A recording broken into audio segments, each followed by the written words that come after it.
میں نے کسی جگہ بیان کیا اپنی عزت اور ناموس کی حفاظت کے اوپر، نوجوانوں کا مجمع تھا سارا۔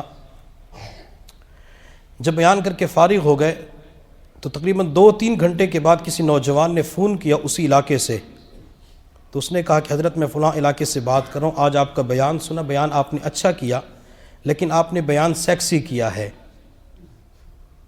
بیان سیکسی کیا ہے۔ اب اس نوجوان کو کیسے پتہ چلا کہ شرمگاہ کی حفاظت کرنے والے بیان کو سیکسی کہا جاتا ہے؟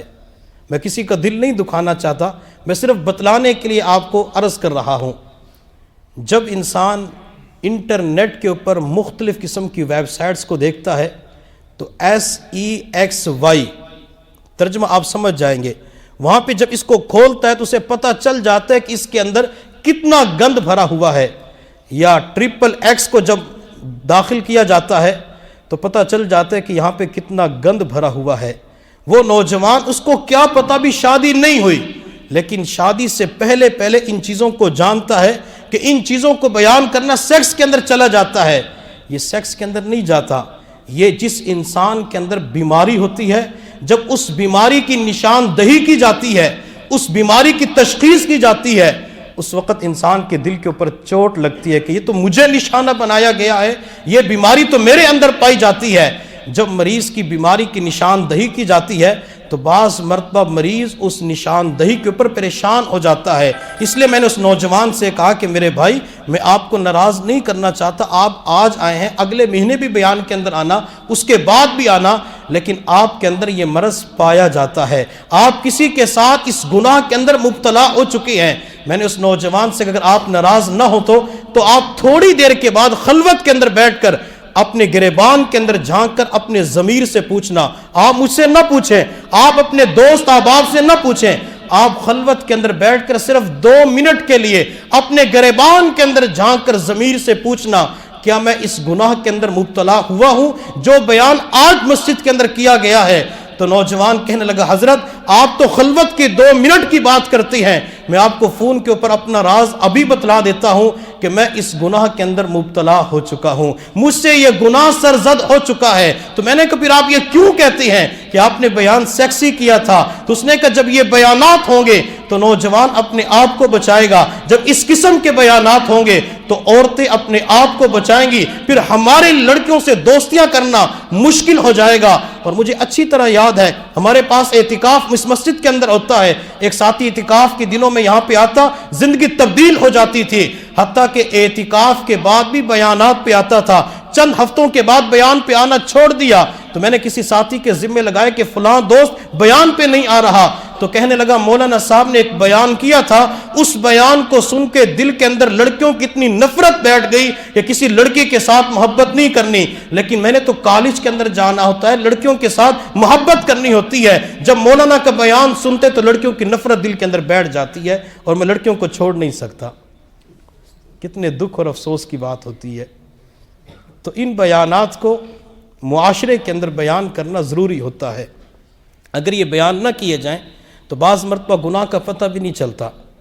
پچھلے سال کی بات ہے، پچھلے سال کھاد فیکٹری کے پاس ہمارا بیان تھا، تو بیان کرنے کے بعد جب میں باہر نکلا تو میرے پاس تقریباً 12-13 سال کا ایک لڑکا تھا، وہ آیا تو اس نے آ کے کہا کہ حضرت آپ نے بیان کیا ہے کہ بندہ کسی نامحرم لڑکی کے ساتھ ہاتھ نہ ملائے، تو میں اپنے ماموں کی بیٹی کے ساتھ ہاتھ ملا سکتا ہوں؟ میں نے کہا نہیں۔ کہتے خالہ کی بیٹی کے ساتھ ہاتھ ملا سکتا ہوں؟ میں نے کہا نہیں ملا سکتے۔ کہنے لگا کیوں؟ میں نے کہا اللہ نے منع کیا ہے۔ کہتے میں تو اپنی ماموں کی بیٹی کے ساتھ بیٹھتا بھی ہوں، اس سے بات بھی کرتا ہوں، ہاتھ بھی ملاتا ہوں۔ میں مسجد کے اندر بیٹھ کے سچ کہہ رہا ہوں، 13 سال کا لڑکا ہے، شادی نہیں ہوئی، اور باتیں کیسی ہیں کہ میں تو ماموں کی لڑکی کے ساتھ بیٹھتا ہوں، ماموں کی لڑکی کے ساتھ ہاتھ ملانا ناجائز ہے؟ جی ہاں، شریعت مطہرہ نے منع کیا ہے۔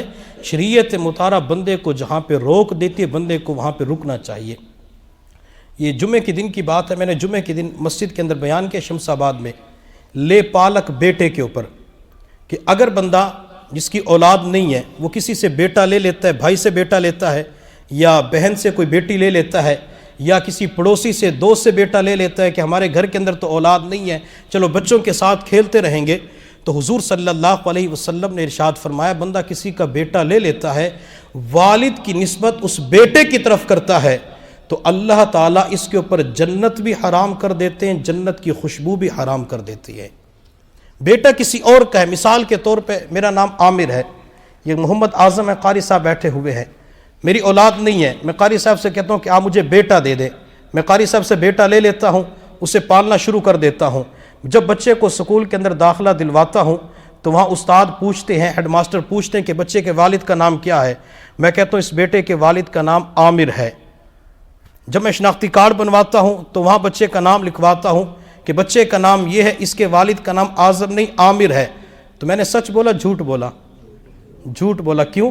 بیٹا اعظم کا ہے، نسبت میں نے اس کی طرف کر دی ہے۔ تو حضور صلی اللہ علیہ وسلم نے فرمایا اللہ تعالیٰ اس غلط نسبت کی وجہ سے بندے کے اوپر جہنم بھی جنت بھی حرام کر دیتے ہیں اور جنت کی خوشبو بھی بندے کے اوپر حرام کر دیتی ہیں۔ جب میں نے بیان کیا تو بیان کے بعد میں کسی جگہ گیا تو وہاں مجھے کسی نے کہا کہ حضرت یہ بات آپ نے عجیب کہی کہ بندہ کسی کا بیٹا لیتے وہ تو خوشی کے ساتھ دیتے ہیں، اگر خوشی کے ساتھ بیٹا دے دیتے ہیں یا بیٹی دے دیتے ہیں تو اللہ جنت کو حرام کر دیتی ہے۔ تو میں نے اس سے کہا کہ اگر آپ کو یہ بات سمجھ نہیں آئے تو مجھے ایک سوال کا جواب دے دیں۔ تو اس نے کہا کیا؟ میں نے کہا اگر کوئی لڑکا کسی لڑکی سے زنا کا ارتکاب کر لیتا ہے اور خوشی کے ساتھ کرتے ہیں، کوئی زبردستی وغیرہ نہیں کرتی تو ثواب ہوگا گناہ ہوگا؟ کہتے گناہ ہوگا۔ میں نے کہا وہ تو خوشی کے ساتھ کر رہے ہیں۔ کہتے گناہ ہوگا۔ میں نے گناہ کیوں ہوگا؟ کہتے اللہ کہتا ہے، شریعت کہتی ہے۔ میں نے کہا جب اللہ یہاں پہ خوشی کے ساتھ کرنے والے گناہ کو گناہ بتلاتے ہیں، اسی طرح اللہ یہاں بھی یہی فرماتے کہ یہ کام کرو گے تو یہ کام بھی غلط ہو جائے گا، اس عمل کی وجہ سے جنت تمہارے اوپر حرام ہو سکتی ہے۔ شریعت مطہرہ ہمیں قدم قدم کے اوپر رہنمائی کرتی ہے کہ تم نے یہاں زندگی ایسے گزارنی ہے، جب یہاں پہنچ جاؤ گے تو یہاں زندگی تم نے ایسے گزارنی ہے۔ جب بندہ شریعت کی مان کے چلتا ہے تو اللہ رب العزت بندے سے راضی ہو جاتے ہیں۔ جب بندہ شریعت کی مان کے نہیں چلتا، دو جملے تبلیغ والے بیان کرتے ہیں، ایک ہوتا ہے رب چاہی زندگی، ایک ہوتا ہے من چاہی زندگی۔ جب بندہ من چاہی زندگی گزارتا ہے، رب چاہی زندگی کو چھوڑ دیتا ہے تو اللہ تعالیٰ اس بندے کو دنیا کے اندر ذلیل کر دیتے ہیں۔ پھر بندے کا جو جی چاہتا ہے بندہ وہ اعمال کرتا رہتا ہے، اور جب بندہ رب چاہی زندگی گزارتا ہے تو بندے کو پتہ ہوتا ہے شریعت نے یہاں پہ جانے سے منع کیا ہے، شریعت نے یہاں بھی جانے سے منع کیا ہے، اور اس جگہ پہ جانے سے شریعت مجھے روکتی نہیں ہے، مجھے اجازت دیتی ہے۔ یہاں شریعت مامو زاد نامحرم لڑکی کے پاس جانے سے منع کرتی ہے، یہاں خالہ زاد لڑکی کے پاس جو نامحرم ہے جانے سے منع کرتی ہے، اور یہاں شریعت کہتے تم چلے جاؤ جنسی خواہشات پورا کرو۔ اللہ یہاں پہ کیوں جائیں؟ تو اللہ فرماتے ہیں یہ تمہاری بیوی بن چکی ہے، بیوی کے پاس تم جا سکتے ہو، بیوی کے ساتھ ہنسی مذاق کر سکتے ہو، بیوی کے پاس جا کے تم جنسی خواہشات پوری کر سکتے ہو۔ تو شریعت مطہرہ نے حدود و قیود لگا دی، اگر بندہ اس کے مطابق زندگی گزارتا ہے تو اللہ بھی راضی ہو جاتے ہیں اور اللہ کا لاڈلا رسول صلی اللہ علیہ وسلم بھی راضی ہو جاتی ہے۔ تو شریعت کی مان کے زندگی گزارنی ہوتی ہے، من چاہی زندگی نہیں گزارنی ہوتی۔ میرے حضرت، میرے پیر و مرشد حضرت مولانا پیر ذوالفقار احمد نقشبندی دامت برکاتہم العالیہ فرماتے ہیں کہ میں کسی ملک کے ایئرپورٹ پہ بیٹھ کے فلائٹ کا انتظار کر رہا تھا تو میرے سامنے سے ایک نوجوان گزرا، اس نوجوان کے ہاتھ میں شراب کی بوتل تھی۔ اس نوجوان نے میرے چہرے کی طرف دیکھا تو شراب کی بوتل کو سائڈ پہ رکھ کے میرے پاس آیا اور آ کر کہنے لگا کیا میں آپ کی طرح بن سکتا ہوں؟ کیا میں آپ کی طرح بن سکتا ہوں؟ حضرت فرماتے ہیں میں نے سمجھا کہ شراب کے نشے کے اندر مست ہے، کوئی ڈھولا ہے، یہ شراب کے نشے کے اندر ایسی باتیں کر رہا ہے۔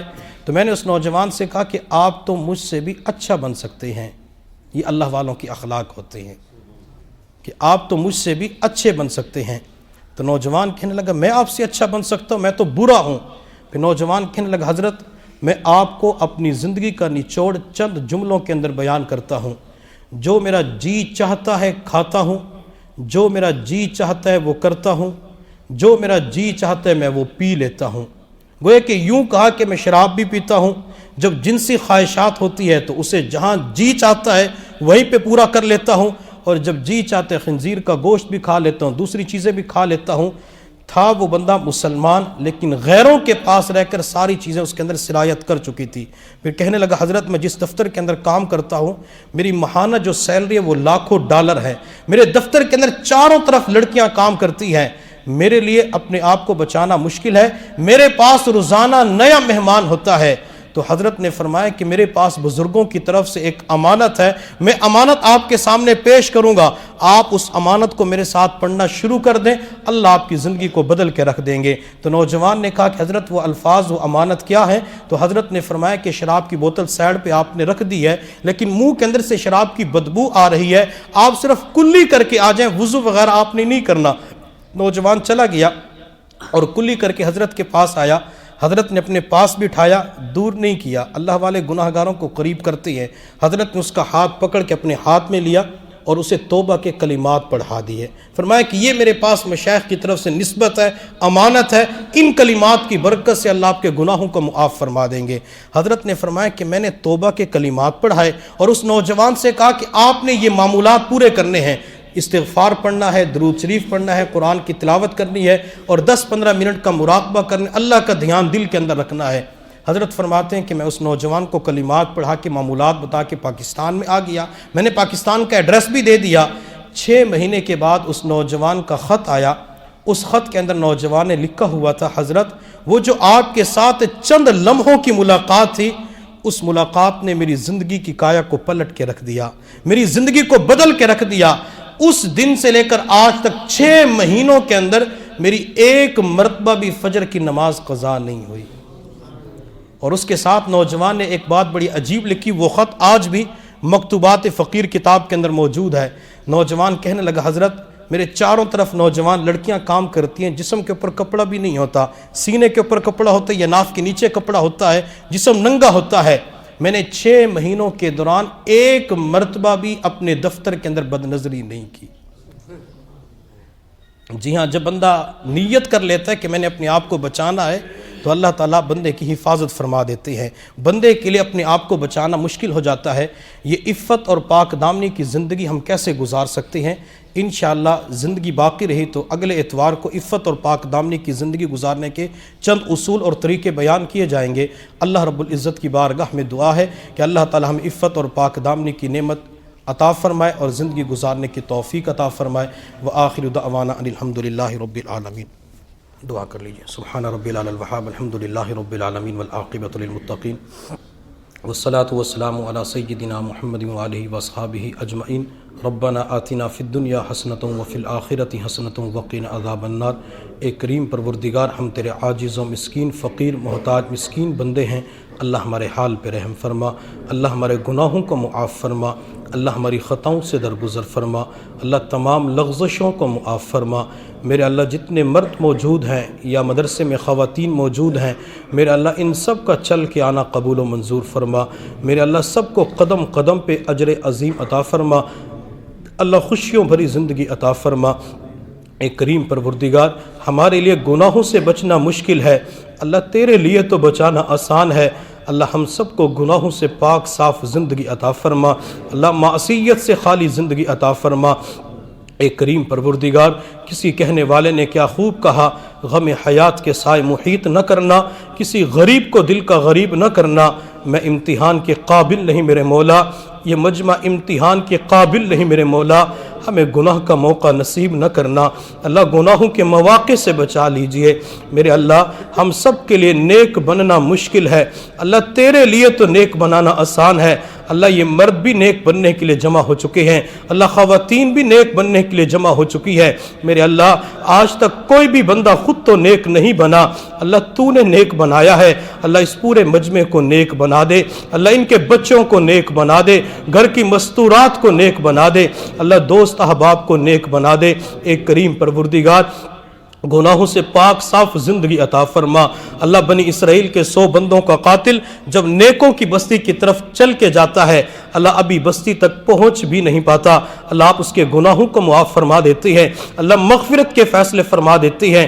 میرے اللہ ہم نے کسی بندے کو قتل تو نہیں کیا، اللہ ہمارے سروں پہ 100 بندوں کا قتل تو نہیں، اللہ ہم تو تیرے گھر کے اندر پہنچ چکے ہیں اللہ، جس گھر کا نام، مسجد کا نام ریاض الجنہ ہے اللہ، جس کا معنی جنت کا ٹکڑا ہے میرے مولا، جب تو نے اپنے گھر کے اندر اپنے فضل و کرم سے پہنچا دیا میرے اللہ، اب ہمیں نیک بھی بنا دے اللہ، پیشانی کے بالوں سے پکڑ کر ہم سب کو اپنی طرف کھینچ لیجئے، اپنا دیوانہ مستانہ بنا لیجئے۔